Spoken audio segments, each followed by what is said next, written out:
In forecast, I am having an option named as what if analysis. When I click on this what if analysis, you can see I am getting these three options: scenario manager, goal seek and data table.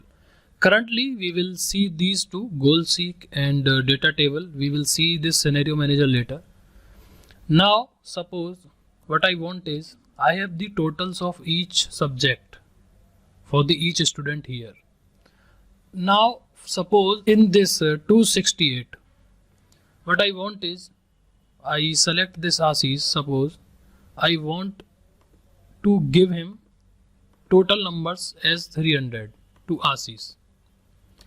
How can I give total of 300 to Ashish? You need to select data, forecast, what if analysis and goal seek. My goal is I want to give him 300 marks, not 268. How I can do?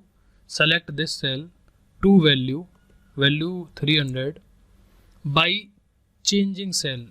You need to provide that cell range in which you want the change. Means in that particular subject you want to increase the marks automatically. For example, I want to increase the marks in chemistry and I click OK.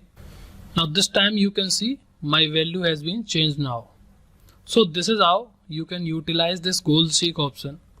Suppose recently I was having the 268 value, and if I minus, I click equals to here and select this value and minus sign, and then I want to minus from this.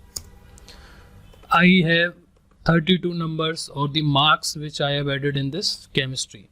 So this is how you can also automatically change your values with the help of what if analysis, the goal seek options.